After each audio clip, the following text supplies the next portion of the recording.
वचनोन्नति को उपाध्यायता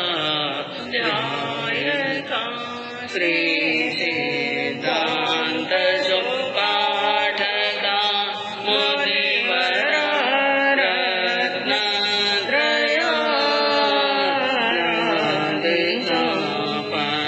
चैते परमेष्टिनं प्रतिदिनं कुर्वन्तु नो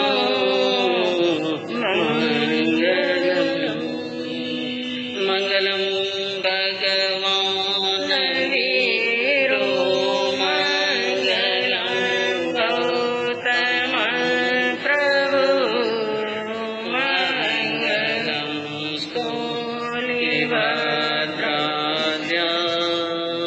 जैन धर्मोऽस्तु मङ्गलम् अज्ञानं तिमिरान्धस्य ज्ञानाञ्जनशलाकया चक्षुरुन्मीलितं येन तस्मै श्रीगुरुवे नमः। सर्वेषु मैत्री गुणेषु प्रमोदं क्लिष्टेषु जीवेषु कृपां वरदम् माध्यस्थभावं विपरीतवृत्तौ सदा ममात्मा विदधातु देवं सदा ममात्मा विदधातु देवं।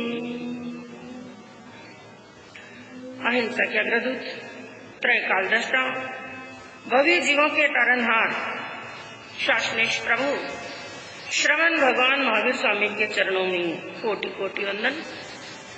दीन दुखियों के मसीहा, करुणा के सागर, परम पूज्य गुरुदेव श्रमण सूर्य मर्दर के श्री मिश्री महर्षि महाराज साहब के चरणों में कोटि कोटि वंदन। पाठ पर विराजमान परम श्रद्धेय, परम विदुषी, मधुर व्याख्यान सरल मना पूज्य गुरुनी जी महाराज साहब के चरणों में कोटि कोटि वंदन। धर्म प्रेमी बंधुओं, शीलवती माताएं बहनों, आपके सामने वर्णन चल रहा है श्रीमद् उत्तराध्ययन सूत्र के 13वें अध्ययन का। चित्त और संभूत के बीच में जो संवाद चल रहा है, चित्त मुनि और ब्रह्मदत्त चक्रवर्ती के बीच में। और आपने श्रवण किया कि ब्रह्मदत्त चक्रवर्ती जो आसक्ति के अंदर डूबा हुआ है, भोग और उपभोग के अंदर डूबा हुआ है, पांचों इंद्रियों के विषय और विकारों के अंदर जो गिरद बना हुआ है, जो संसार के सुख को ही परम सुख मान रहा है। और उसने मुनिराज को क्या कहा, हे मुनि, आपकी जो प्रवज्ञा है, यानी जो आपने दीक्षा अंगीकार की है, ये संयम अंगीकार किया है, ये प्रवज्ञा, ये दीक्षा, ये संयम का मार्ग मुझे बड़ा ही दुखदायी प्रतीत होता है। ऐसे ऐसे कष्टों को सहन करना, नंगे पांव चलना, भिक्षा से जीवन यापन करना, केशों का लोचन करना और गर्मी और सर्दी के परिश्रमों को, भूख और प्यास के परिश्रमों को सहन करना एक नहीं अनेक दुख है इस जीवन के अंदर। और मैं तो यही कह सकता हूँ कि ये प्रवज्ञा मम रोह्य पवज्जाहु दुखम। मुझे तो यह प्रतीत होता है कि ये संयम बड़ा ही दुखदायी है। और हम दोनों साथ में रहने वाले, एक दूसरे से प्रेम करने वाले, एक दूसरे से स्नेह करने वाले दोनों भाई हम एक साथ में ही रहें, 5 भवों के अंदर साथ में रहे और इस भव में भी हम क्या रहे, साथ में। इसलिए उन्होंने त्याग के मार्ग पर चलने वाले मुनिराज को भी भोगों का निमंत्रण दे दिया। और क्या कहा, मेरे पास में बड़े बड़े भवन हैं, 5-5 खंड के, 7-7 खंड के, 9-9 खंड के भवन मेरे पास में हैं, और आप मेरे पास में आ जाओ, आपको रहने के लिए सुंदर सुंदर भवन दूंगा और सुंदर सुंदर राजकुमारियों के साथ में, सुंदर कन्याओं के साथ में आपकी शादी कराऊंगा। यहाँ पर महलों में रहना, खाना पीना और मौज करना, यहाँ पर संगीत को सुनना, नाटकों को देखना, नृत्यों को देखना और 5 इंद्रियों के भोगों का क्या करना, हाँ, आप भोग करना और जीवन को, जो जीवन मिला है, मनुष्य का भोग मिला है, और इसके अंदर आनंद लेना, क्योंकि यह संयम बड़ा ही दुखदायी है। ये बात कौन कह रहे हैं? ब्रह्मदत्त चक्रवर्ती मुनिराज को। किस लिए कह रहे हैं? उसकी बात अगली गाथा के अंदर शास्त्रकारों ने बताई। तंपोवनेन कयानुरागम नराहिवं काम गुणेषु विद्धम धम्मस्योतस्याणुके चित्तो इमं मयणमुदाहरिताम्। इस गाथा के अंदर प्रभु ने फरमाया कि 3 मुख्य कारणों से ब्रह्मदत्त ये बात मुनिराज को कह रहे हैं, और 3 मुख्य बातें क्या हैं? पूर्व नेहेण, पूर्व जन्म के स्नेह के कारण। पिछले जन्म का क्या रहा है? स्नेह। क्योंकि इस भव के अंदर हम अपने जीवन में भी देखें, किसी को दुखी देखते हैं और मन के अंदर क्या भावना आती है, इसका दुख क्या हो जाए? दूर। लेकिन वो भावना किस व्यक्ति के प्रति आती है? मैं को संसार के अंदर बहुत लोग दुखी हैं, बहुत से लोगों को दुखी देखते हैं, बहुत से लोगों को पीड़ा में ग्रस्त देखते हैं। रोड पर वो लोग भूखे पड़े हैं, नंगे पड़े हैं, शरीर के अंदर घाव हो चुके हैं, खाने के लिए रोटियां नहीं है, पहनने के लिए वस्त्र नहीं है। मैं कहूँ कितने लोगों को देख करके हमारी आंखों में आंसू आए, और इसी की जगह पर हमारा कोई प्रेमी हो, हमारा कोई स्नेही हो, जिससे हम राग करते हो, उसको यदि दुखी देखते हैं तो मन में क्या भावना आती है? इसका दुख क्या हो जाए? दूर। एक उदाहरण के माध्यम से बताया। क्या कहा कि ये राग क्या करता है? हमें संसार में दुखी करने वाला, हमें संसार में पीड़ित करने वाला यदि कोई है तो वो क्या है? राग। इसलिए प्रभु ने अपनी अमृतमय वाणी के अंदर उत्तरायण सूत्र के अंदर एक सूत्र फरमाया, नेह पाशा भयंकरा। सबसे भयंकर पाश यानी बंधन, सबसे खतरनाक बंधन यदि कोई है, सबसे खतरनाक पाश यदि संसार के अंदर कोई है तो वो है नेह का, यानी राग का, स्नेह का बंधन, आसक्ति का बंधन सबसे खतरनाक है। और यदि कुछ देर के लिए कल्पना करो, क्योंकि जब कर्म प्रकृति हम पढ़ते हैं, कर्मों के बारे में हम पढ़ते हैं, हम जानते हैं, तो 8 कर्मों के बारे में बताया, और 8 कर्मों के अंदर सबसे बड़ा कर्म, सबसे खतरनाक कर्म, सबसे दुख देने वाला कर्म, और कर्मों का राजा कौन सा कर्म है? मोहनीय कर्म।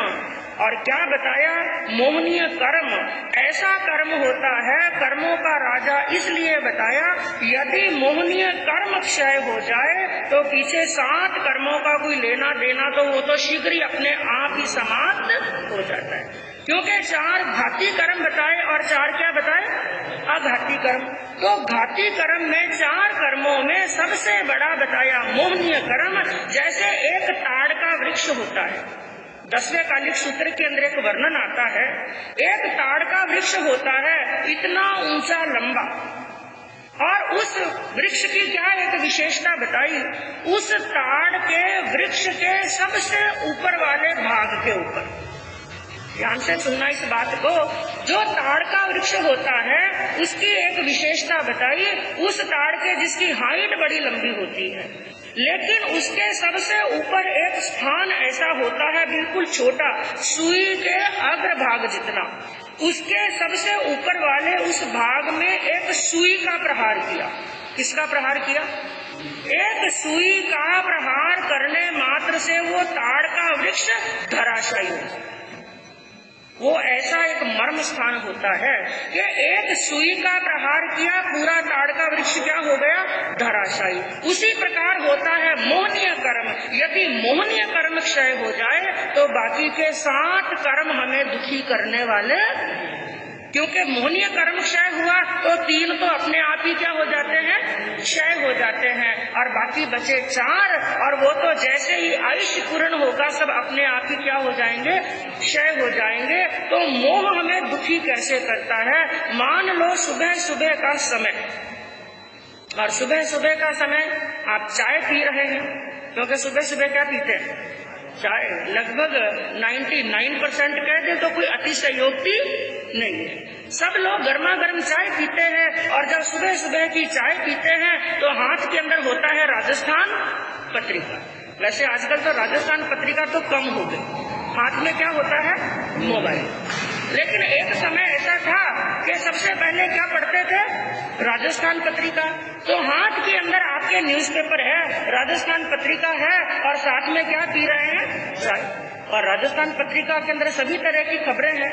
कहीं पर आपने उसके अंदर खबर पढ़ी कि बस का एक्सीडेंट हो गया, 2 बसें आपस में टकराई, या बस और लारी आपस में टकराई, उस बस के अंदर 15-20 जने तो अंदर ही पिस गए। और कहीं पर आपने खबर पढ़ी कि बस के अंदर आग लग गई और जिंदा ही उसके अंदर सब जल गए, इतने लोग मर गए। कहीं पर खबर पढ़ी किसी ने किसी के ऊपर एसिड डाल दिया, उसका पूरा चेहरा पूरा शरीर जल गया। कहीं पर आपने पन्ना पलटा और खबर पढ़ी कि किसी फैक्ट्री में आग लग गई या कोई गैस लीक हो गई, वहाँ पर हजारों की संख्या के अंदर तादाद मजदूर काम कर रहे थे, उसमें 100, 200 और 400 लोग मौत के मुंह में चले गए। कहीं पर आपने खबर पढ़ी सिलेंडर फट गया और 8-10 घर तबाह हो गए। कहीं पर बाढ़ आई, वहाँ पर हजारों की संख्या के अंदर लोग मर गए। सैकड़ों की और हजारों की तादाद के अंदर मरने की खबरें आप पढ़ रहे हैं, और साथ साथ में चाय पीने का क्या ले रहे हैं, मजा ले, बड़ा आनंद ले रहे हैं। सिप सिप करते हुए गर्मा गर्म चाय पी रहे हैं, और चाय के साथ में खबरों को भी पी रहे हैं। और भगवान ना करे उन खबरों के अंदर एक खबर ऐसी है, चेन्नई से जोधपुर के लिए ट्रेन रवाना हुई। आज सुबह सुबह, कल सुबह सुबह ट्रेन रवाना हुई, और रास्ते के अंदर सामने से ट्रेन आई और टकरा गई, या फिर वही ट्रेन पटरी से नीचे उतर गई। 3-4 डब्बे पलट गए, और उसके अंदर भी 100-200 लोग मर गए। 100-200 मरे वो तो कोई बात नहीं, लेकिन उसी खबर के अंदर आपको याद आया, अरे उसी ट्रेन के अंदर तो मेरा बेटा रवाना हुआ था, या मेरा भाई रवाना हुआ था, या मेरा सगा उस ट्रेन के अंदर रवाना हुआ था। मैं कहूँ आपने वो खबर पढ़ी, अब आपको चाय कैसी लगेगी? चाय अच्छी लगेगी? वो चाय भी जहर। चाय को छोड़ देंगे और हाथ के अंदर आएगा फोन, फटाफट 10-20 फोन इधर उधर घुमाएंगे, और भगवान ना करे आपको पता चल गया कि इस एक्सीडेंट के अंदर मेरा अपना सगा, उसके भी 100 साल पूरे हो गए। तो उस समय छाती धड़कने लगेगी, आंखों में से धड़-धड़ आंसू आने लगेंगे, दिल दुखी होगा। कोई बीपी शुगर का, हार्ट का पेशेंट है तो उसके 10 प्राण निकलते भी कोई देर लगने वाली नहीं। ये आंसू किस कारण से आए? हाँ, क्योंकि मरने की खबरें तो पहले भी पढ़ी, 100 लोगों के, हजारों के मरने की खबरें तो पहले भी पढ़ी। उस समय आंखों में आंसू नहीं आए, उस समय दिल दुखी नहीं हुआ। क्यों? क्योंकि उनके प्रति हमें क्या नहीं था, मोह नहीं था, राग नहीं था, और इस एक के मरने की खबर पड़ी तो दिल फट गया। इसलिए प्रभु ने कहा नेह पाशा भयंकरा, ये नेह के पाश बड़े भयंकर होते हैं और इतने भयंकर होते हैं, कई बार अच्छों को भी इसका पतन का मार्ग बता देते हैं। तो वो ब्रह्मदत्त चक्रवर्ती, उसके लिए शास्त्रकारों ने यहाँ पर 3 बातें कही कि 3 कारणों से वो मुनि को भोगों का निमंत्रण दे रहा है, संसार में लौटने का निमंत्रण दे रहा है, जिसमें सबसे पहले पूर्व जन्म के स्नेह के वश होकर के, पूर्व जन्म के प्रेम के कारण से, और दूसरा बताया अनुराग के कारण से, और तीसरी बात बताई काम गुणेशु, जो खुद कामनाओं के अंदर गिरद है, काम और विकार के अंदर जो गिरद है, क्योंकि जिसको काम विकार अच्छे लगते हैं तो अपने सगे को भी उसी में खींचता है। जैसे एक व्यक्ति रोज स्थानक जाता है, रोज समाई करता है, उसको जिनवानी अच्छी लगती है तो वो अपने बच्चों को, अपने यार दोस्तों को, अपने कंपनी वालों को भी क्या प्रेरणा देगा कि भाई हमारे साथ में क्या करो, स्थानक में चलो। और एक व्यक्ति रोज शराब पीता है, शराब पीने वाला अपने सगे संबंधियों को, अपने दोस्तों को क्या प्रेरणा देगा, हाँ एक बार तू भी लगा ले भाई।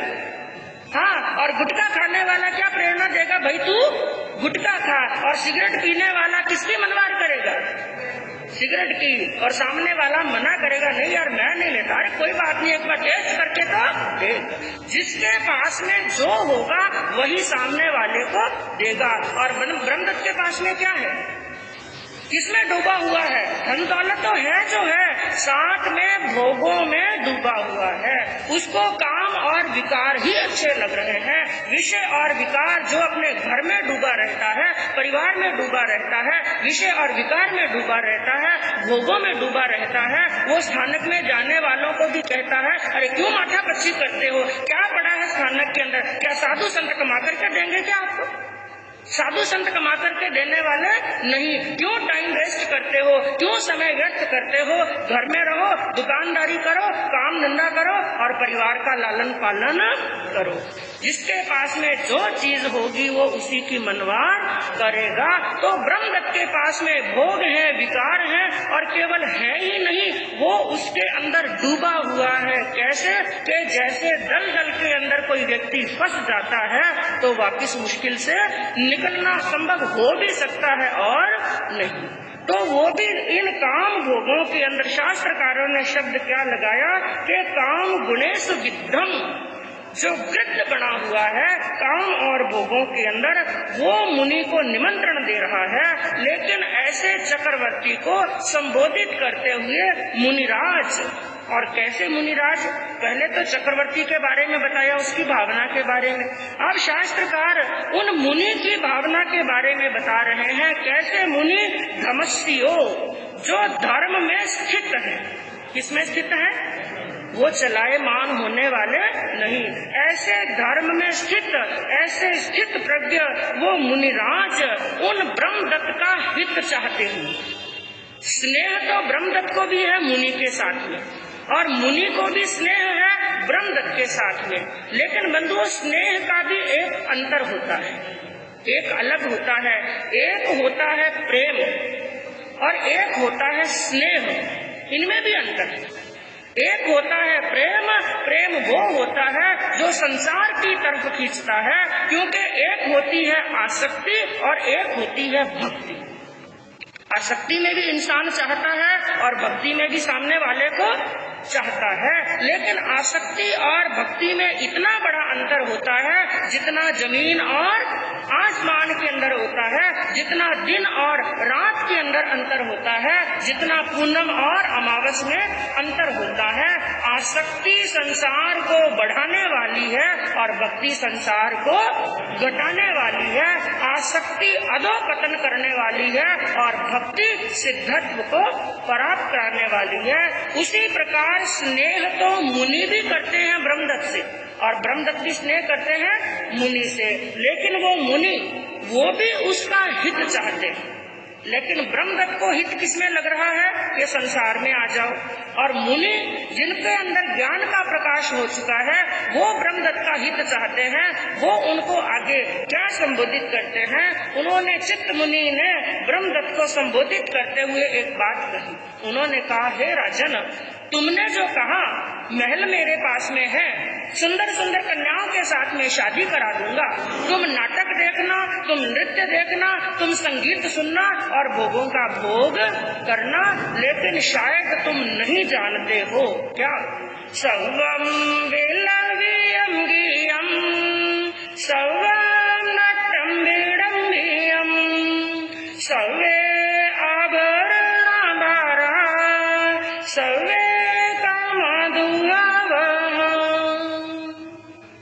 बड़ी मार्मिक बात कही। उन्होंने कहा, राजन, तुमने मुझे भोगों का निमंत्रण दिया और गीत श्रवण करने का, नृत्य देखने का, नाटक देखने का निमंत्रण दिया, लेकिन हे राजन, सवम विल वियम गीयम, ये जितने भी गीत हैं, जितने भी संगीत हैं, ये सब विलाप रूप है। क्या बताया? विलाप। आज जो गीत प्रतीत होते हैं, इसके अंदर बंधुओं बड़ा गहरा अर्थ बताया गया, ये बड़ा जानने योग्य अर्थ है। मुनि ने कहा, जितने भी आज गीत हमें गीत प्रतीत होते हैं, उनके अंदर विलाप छिपा हुआ है। वो कैसे? जैसे एक बच्चे का आज घर के अंदर जन्म हुआ, घर के अंदर लड़के का जन्म हुआ, बेटे का, पोते का, पड़पोते का घर के अंदर जन्म हुआ, तो जब ऐसा खुशी का माहौल होता है, बेटे पोते का जन्म होता है, तो घर में क्या गाए जाते हैं? मंगल गीत गाए जाते हैं, खुशियों के बाजे बजते हैं, मिठाइयाँ बंटती हैं और सुहागने वहाँ पर मंगल गीत गाती हैं। लेकिन गीत के अंदर ज्ञानी क्या देख रहे हैं? इन गीत के अंदर विलाप छिपा हुआ है। क्या छिपा हुआ है? विलाप। वो कैसे? कि जैसे संसार है, संसार के अंदर आज संयोग है तो कल क्या है? इसी का नाम संसार है। जहाँ पर आज संयोग है, वहाँ पर कल वियोग है। जहाँ पर आज जन्मना है, वहाँ पर कल मरना है। आज उत्पत्ति है तो कल विनाश है। जो आज जिस चीज की उत्पत्ति हुई है, तो उसका विनाश भी निश्चित है। जिसका आज जन्म हुआ है, उसका कल मरण भी निश्चित है। इसी को कहते हैं संसार, क्योंकि संसार का दूसरा नाम है असार। जो असार होता है वो होता है संसार। तो मुनि ने कहा, हे राजन, जितने भी गीत हैं वो सब क्या है? विलाप रूप हैं। कि जैसे जब बच्चे का जन्म हुआ तो मंगल गीत गाए जाते हैं, और कुछ दिनों के बाद में, कुछ समय के बाद में, जब उस बच्चे का वियोग हो जाता है, यानी मृत्यु हो जाती है, तो जब जिसकी किसी की मृत्यु होती है, उस समय जो गाए जाते हैं वो गीत नहीं होते हैं, बल्कि क्या होता है? विलाप। वही गीत विलाप में बदलने वाले हैं। और दूसरी बात कही कि तुमने कहा नाटक देखो और नृत्य देखो। ये नाटक, ये नृत्य तो विडंबना स्वरूप है। किसके समान है? क्या नाटक देखे, क्या नृत्य देखे, हमारी खुद की आत्मा भी संसार के रंग मंच के ऊपर कर्मों के द्वारा कराए गए नाटक और नृत्य ही तो कर रही है। हम भी संसार के रंग मंच के ऊपर नाच रहे हैं, हम भी नृत्य कर रहे हैं इन कर्मों के कारण से। और तीसरी बात कही, आपने कहा महलों में आओ, आभूषणों को धारण करो, सोने चांदी के हीरे पन्ने के आभूषणों को धारण करो, लेकिन हे राजन, ये जितने भी आभूषण हैं हमारे लिए तो भार स्वरूप है। क्या है? भार स्वरूप है। और चौथी बात कही, सव्वे कामा दुहावह, ये जितने भी काम और भोग हैं, विषय और विकार हैं, ये सब दुख प्राप्त कराने वाले हैं। इनसे अंतिम के अंदर आत्मा को कभी सुख मिलने वाला। ये दोनों संवाद चल रहे हैं, एक योगी है और दूसरा भोगी। और दोनों के बीच में जो संवाद चल रहा है, उसके अंदर मुनिराज ने कहा कि काम भोग प्यारा लगे, ए फल किम्पाक समान। ज्ञानियों ने कहा ये काम भोग कैसे लगते हैं? किम्पाक के फल के समान। जो बाहर से देखने में किम्पाक का फल बड़ा सुंदर होता है, बड़ा आकर्षक होता है, बड़ा अच्छा रंग होता है, लेकिन किम्पाक के फल को जैसे ही खाया जाता है, पेट में पहुंचता है, उस समय प्राण पंखेरु उड़ जाते हैं। जहर का काम करता है कि काम भोग प्यारा लगे, फल किम्पाक समान, मीठी खाज खुजालता, पीछे दुख की। हाँ, तो एक है योगी और एक है भोगी। एक संयम में आने का निमंत्रण दे रहा है, एक भोगों में आने का निमंत्रण दे रहा है। एक को भोग अच्छे लगते हैं और एक को योग में आनंद मिल रहा है। एक छोटा सा दृष्टांत बताऊं। एक बार एक राजा एक संत के वहां पर गए, उनके चरणों की वंदना करते, जंगल में रहते थे वो संत। रोज रोज राजा वहां पर जाते, वंदन नमस्कार करते, थोड़ी देर सेवा भक्ति करते। लेकिन एक दिन राजा के मन में एक विचार आया, क्यों ना मैं संतों को थोड़े दिन के लिए मेरे महलों में लेकर के चलूं। इनकी सेवा करूंगा और भक्ति करूंगा।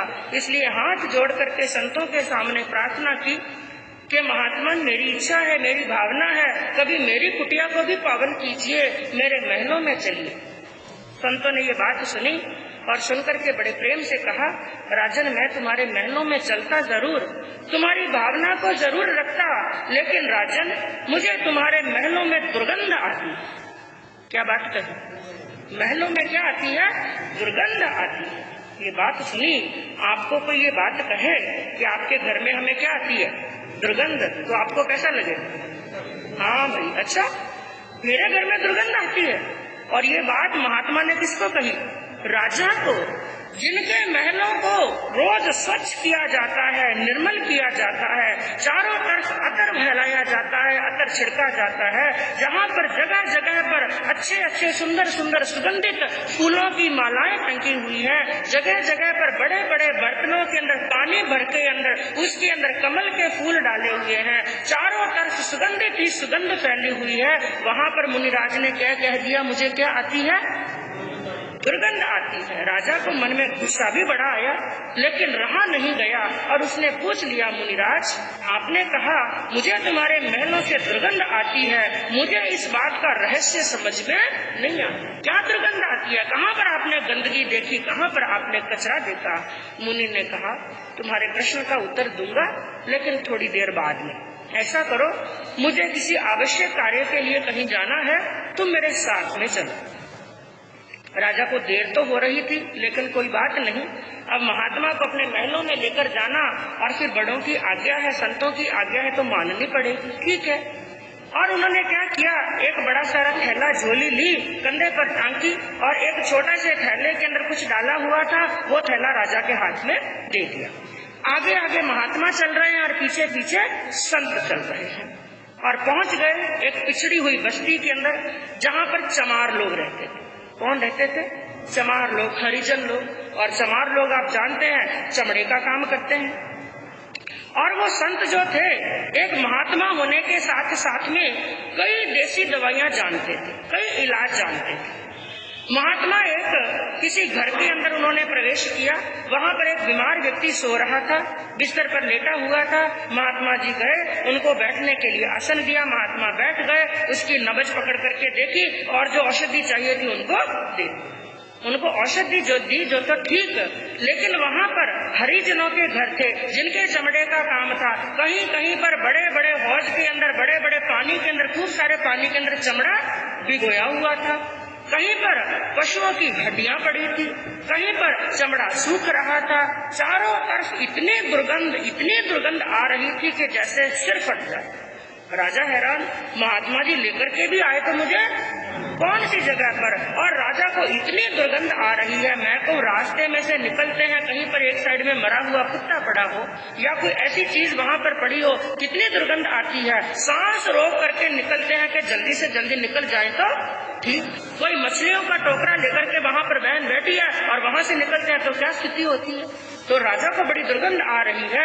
उन्होंने अपना जो रुमाल जो दुशाला पास में था उससे नाक बांध लिया, लेकिन संत एक घर से निकले दूसरे घर में गए, वहाँ पर औषध उपचार किया, दूसरे से निकले तीसरे में। अब तो राजा की स्थिति ये हो गई कि अब यदि ये महात्मा जल्दी से जल्दी यहाँ पर नहीं निकले तो मेरा सिर फट जाएगा। लेकिन राजा ने क्या देखा, वहाँ पर आदमी लोग काम कर रहे हैं बड़े आराम से, और औरतें वहाँ पर खाना पीना बना रही है, बच्चे आराम से खेल रहे हैं, कोई मस्ती कर रहा है, कोई मस्ती कर रहा है, किसी ने नाक पर कोई कपड़ा नहीं बांधा। आखिर कर के औषध उपचार किया। महात्मा जी तो रवाना होने का नाम नहीं ले रहे हैं, लेकिन राजा इतना परेशान हो गया, उसने हाथ जोड़ करके निवेदन किया, महात्मा जी जल्दी से जल्दी यहाँ से निकल जाइए, यदि नहीं निकले तो शायद मेरे तो प्राण ही निकल जाएंगे, मेरा सिर फट रहा है। राजा बार बार कहने लगा और महात्मा जी आखिर राजा की बात मानी और बाहर निकल गए और ऐसे स्थान पर पहुंच गए जहां पर आप दुर्गंध निकल। महात्मा ने पूछा, क्या हुआ भाई, तू मुझे इतना जल्दी वहां से क्यों लेकर के आया? राजा ने कहा, ये पूछने की बात है, इतनी दुर्गंध आ रही थी, वहां पर 1 मिनट के लिए खड़ा रहना भी मुश्किल था। अच्छा, दुर्गंध आ रही थी तो फिर वहां पर वो लोग कैसे रहते हैं? पूरा दिन भाई लोग अपना काम करते हैं, बहनें खाना पीना बनाती हैं, वहीं पर बैठ करके वो लोग खाते हैं, बच्चे आराम से खेलते हैं, किसी ने नाक पर कपड़ा नहीं बांधा, वो वहां पर कैसे रहते हैं। राजा ने कहा महात्मन, उन लोगों को उस दुर्गंध की आदत पड़ गई, दुर्गंध की आदत पड़ गई है। महात्मा ने अब मौका देखा, ठीक है लोहा गर्म हो तो वार कर देना, चोट मार देनी। उसी प्रकार राजन, जब मैंने तुम्हें कहा था मुझे तुम्हारे महलों में से दुर्गंध आती है, वो दुर्गंध तुम्हें महसूस होने वाली नहीं, वो दुर्गंध किसी और चीज की नहीं है, वो है काम और भोगों की दुर्गंध, विषय और विकारों की दुर्गंध। और उसी दुर्गंध के अंदर तुम्हारा जन्म हुआ, उसी दुर्गंध के अंदर तुम पले और बड़े हुए, उसी दुर्गंध के अंदर जीवन व्यतीत कर रहे हो। वो दुर्गंध तुम्हें दुर्गंध लगने वाली नहीं है, बल्कि क्या लगती है, सुगंध, क्योंकि तुम भोग के अंदर डूबे हुए हो। लेकिन वो दुर्गंध मेरे से सहन नहीं होती है, क्योंकि मैं भोग में नहीं बल्कि योग में डूबा हुआ हूँ। इसी प्रकार भोग में डूबा हुआ है ब्रह्मदत्त और योग में डूबे हुए हैं चित्त मुनि। तो ब्रह्मदत्त बुला रहे हैं महलों के अंदर और चित्त मुनि कहाँ बुला रहे हैं, संयम के मार्ग के ऊपर के ऐसे मार्ग पर आ जाओ और इस दुर्गंध से भरे हुए वातावरण को छोड़ दो। क्योंकि बंधुओं, एक योगी और भोगी, कहते हैं योगी जीता है आत्मा में और भोगी जीता है शरीर में। ध्यान से सुनना, योगी जीता है आत्मा में और भोगी जीता है शरीर में। योगी आत्मा में जी करके शिव बन जाता है, योगी आत्मा में जी करके शिव बन जाता है और भोगी शरीर में जी करके शव बन जाता है। और योगी के बारे में बताया कि संसार के मार्ग को क्षय कर देता है और भोगी संसार के मार्ग की वृद्धि कर देता है। तो योगी और भोगी के बीच का बंधुओं ये संवाद चल रहा है।